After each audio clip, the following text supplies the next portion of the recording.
भानगढ़ नाम के एक गांव में रचना नाम की एक चुड़ैल रहा करती थी। वो बाकी चुड़ैलों से बहुत ही अलग थी। चुड़ैल होते हुए भी वो मंदिर जाती थी, सुबह समय पर उठ जाया करती थी, दिन रात भगवान का भजन किया करती थी। अरे रचना, तुम हमारी बिरादरी की तो नहीं लगती। हाँ, हमारी बिरादरी में तो सब रात को जागती हैं और भगवान का नाम लेना तो पाप है, पाप। हाँ तो क्या हुआ, ये मेरे संस्कार है जो मुझे मेरे माँ बाप ने सिखाया था। तो फिर तुम चुड़ैल क्यों बनी? मेरे ससुराल वालों ने मुझे मार डाला था। रोज रचना समय पर उठकर गांव में जाया करती और जब भी उसे लगता कि कोई औरत देर तक सो रही है तो उसको थप्पड़ मार देती थी और जगा देती थी। एक दिन, अरे मुझे थप्पड़ किसने मारा? समय पर उठ जाया करो और घर का ख्याल रखा करो। अगर ऐसा नहीं करोगी तो मैं दोबारा आऊंगी। नहीं नहीं, मैं अपने घर का ध्यान रखूंगी, आप मत आना। कुछ दिनों के बाद दिवाली आ जाती है और पूरे गांव के घरों में लीपा पोती चल रही होती है, मगर रचना अपने घर में कुछ काम नहीं करती और चुपचाप अपने बिस्तर पर पड़ी रहती है। वहीं उसकी सास बूढ़ी होने के बावजूद सब काम करती है। उठ रुक माँ, देख तेरी सास सब काम कर रही है। हाँ तो अच्छा है ना, बुढ़िया कुछ काम तो करे। लगता है तुम ऐसे नहीं मानोगी। और जब रचना चिल्लाने लगती है तो रचना उसको गिरा देती है। हाय मेरी कमर, हाय हाय मेरी कमर, हाय। बहुत शौक था ना तुमको आराम करने का, अब पड़ी रहो बिस्तर पर। बेचारी तुम्हारी सास सब काम कर रही है। इस तरह से धीरे धीरे रचना की खबर पूरे गांव में फैल जाती है और लोग उसके बारे में जानने लगते हैं।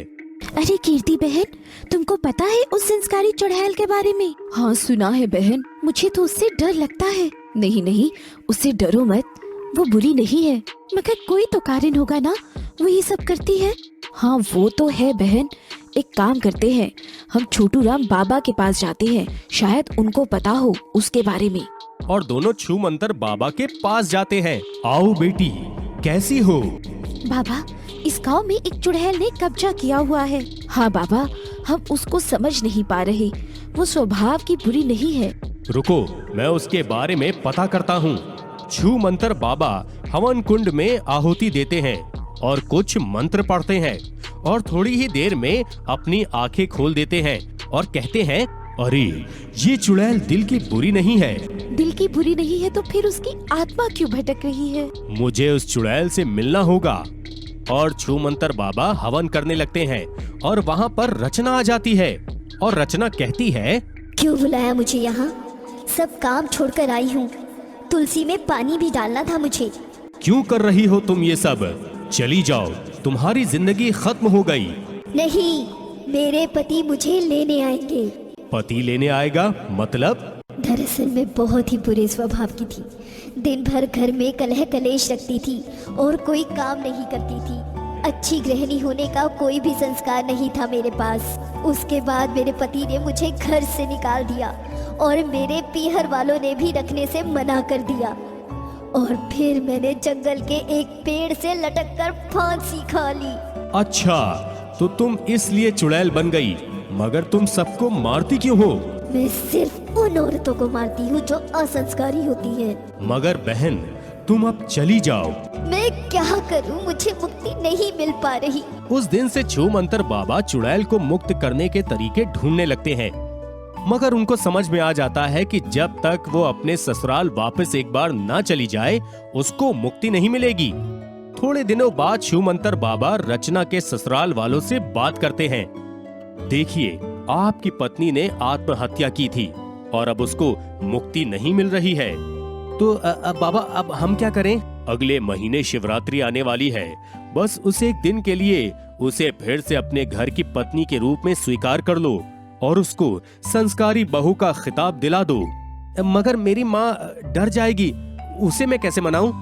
अब वो संस्कारी चुड़ैल है, वो कुछ नहीं करेगी, बस उसका तुमसे और तुम्हारी माँ से अपनी तारीफ सुननी है और वो चली जाएगी। तब रचना का हस्बैंड कहता है, ठीक है बाबा, जैसा आप कहें। और शिवरात्रि के दिन चुड़ैल अपने ससुराल रहने आ जाती है।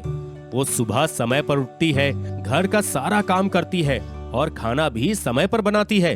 तब रचना का हस्बैंड कहता है, मुझे माफ कर दो रचना, मुझे माफ कर दो, मैंने तुमको सुधरने का एक मौका भी नहीं दिया। ऐसा मत बोलिए। तब रचना की सास कहती है, तुम बहुत ही अच्छी हो, हमसे गलती हो गई बेटा, तुम तो बहुत ही संस्कारी हो, अब इस घर में हमेशा रहना रचना। नहीं माँ जी, अब तो मेरे जाने का समय आ गया है, अब मैं नहीं रुक पाऊंगी। और रचना आसमान में उड़कर चली जाती है और उस दिन से गांव में सब औरतें चैन से रहने लगती हैं। नाश्ता। एक गांव में नंदूलाल नाम के इंसान ने एक नाश्ते का दुकान खोला और अपनी बीवी से उसका उद्घाटन करवाया। उनको भगवान पे बहुत भरोसा था, इसलिए पहले भगवान को नमस्कार करके, भगवान मेरे इस व्यापार को आशीर्वाद दीजिए, उसने प्रार्थना किया। फिर होटल के मेन्यू में नॉर्थ इंडियन साउथ इंडियन नाश्ते के बारे में लिखा। इतने में एक मोटा सा आदमी उसके होटल में आया। नंदू उसे देखकर सोचा, अरे वाह, बोनी बढ़िया होने वाला है, लगता है कम से कम 100 रुपए का बिल करेगा। वो खुश हुआ। फिर उसके पास जाकर बोला, सर आप मेरे पहले कस्टमर हो, आपको मैं जिंदगी भर याद रखूंगा। ऐसा क्या? मेरा नाम लट्टू है, याद रखना, मैं रोज तुम्हारे होटल में खाने आऊंगा। आइए सर, रोज आइए, आपको क्या खाने को दूं? पूरी कितने का है? 20 रुपए का। और सब्जी? फ्री। पोहे कितने का है? 15 रुपए का। और प्याज? फ्री। डोसा कितने का? 20 रुपए। और चटनी? फ्री। पराठा कितने का है? 30 रुपए का। और सब्जी? सर सब्जी तो फ्री में देते हैं ना। ऐसा क्या? तुम सच्ची बोल रहे हो ना? अरे सच्ची बोल रहा हूँ सर, भगवान की कसम खा के कहता हूँ। वैसे आप क्या खाना चाहेंगे सर? थोड़ा सब्जी और प्याज ले आओ। सिर्फ करी और प्याज से क्या होगा सर? तुम लेके तो आओ, फिर बोलता हूँ। नंदू एक प्लेट में सब्जी और प्याज डाल के ले आया। फिर लड्डू अपने बैग में से टिफिन कैरियर निकाला, उसमें से एक पराठा निकाला। नंदू उसे गौर से देख रहा था। लड्डू ने पराठे में से एक टुकड़ा फाड़ा और उस टुकड़े से पूरा सब्जी खा लिया, साथ में प्याज भी खा लिया। थोड़ा सब्जी और प्याज और लेके आओ, ये कुछ गड़बड़ लग रहा है। पर फिर भी उसने थोड़ा सब्जी और प्याज और लाके दिया। लड्डू ने अपने पराठे में से एक टुकड़ा और फाड़ा और पूरा सब्जी और प्याज गटक गया। इस तरह उसने एक ही पराठे से होटल का पूरा सब्जी और प्याज खा लिया। इधर नंदू चौंक गया। जाते जाते लड्डू ने कहा, अरे वाह, सब्जी बढ़िया था, कल फिर आऊंगा। नंदू सोचा, अरे ये क्या, बोनी ही उल्टा पड़ गया। फिर उसने रसोइये से कहा, फिर से सब्जी बना, पूरा सब्जी यही खा गया। दूसरे दिन लड्डू फिर से आ पहुंचा। अच्छा ढोकला कितने का? 25 रुपए का सर। दही फ्री। छोले कितने का? नंदू थोड़ा सोच के बोला, सर छोले भटूरे हम एक साथ ही बेचते हैं, 50 रुपए। तो इडली कितने के बेचते हो?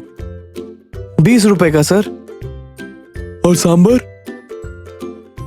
फ्री। तो सांबर लेके आओ। फिर लड्डू ने अपने टिफिन बॉक्स में से 2 इडली निकाले और नंदू जब सांबर डाल रहा था तो लड्डू ने कहा, अरे इतने बार क्या घूमोगे, उस कटोरी को यहीं लेके आओ। फिर लड्डू ने सांबर की कटोरी में इडली डालकर उन्हें अच्छे से मिलाया। फिर कटोरी उठाकर एक ही बार में पूरा पी गया। नंदू को डर लगने लगा।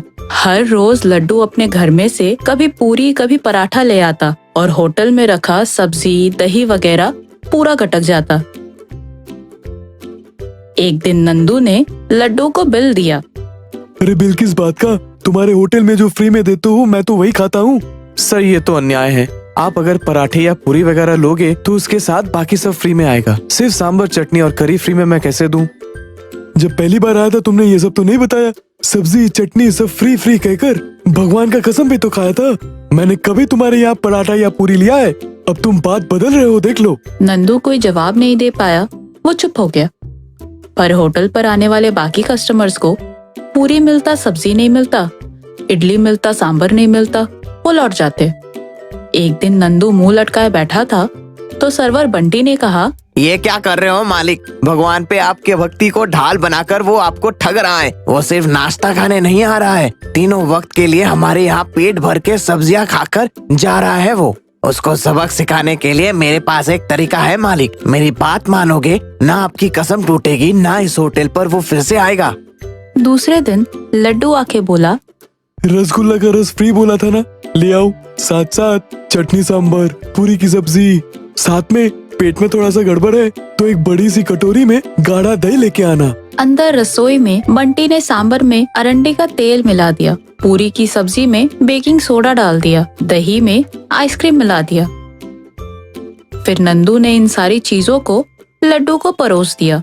ये सारे फ्री में दे रहे हो ना, फिर से बिल तो नहीं थमाओगे? सारा फ्री है सर, आप खा लीजिए। लड्डू ने 2 इडली निकाले, उसे सांबर में अच्छी तरह से मिलाया और फिर पूरा पी गया।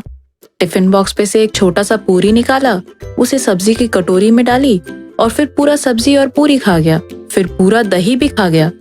थोड़ी देर बाद आई, पेट में दर्द हो रहा है, मर गया बाबा। चिल्ला के भागते हुए वो वहाँ से चला गया। उस दिन के बाद से लड्डू फिर उस होटल पर नहीं आया, तो उनका व्यापार भी जोर शोर से चलने लगा और नंदू ने सर्वर बंटी को 10,000 रुपए इनाम में दिया। तो दोस्तों, कांटे को कांटे से ही निकालना पड़ता है। हमारी अच्छाई और भलाई को ढाल बनाकर कोई हमें ठगना चाहे, भगवान उसे सबक जरूर सिखाता है।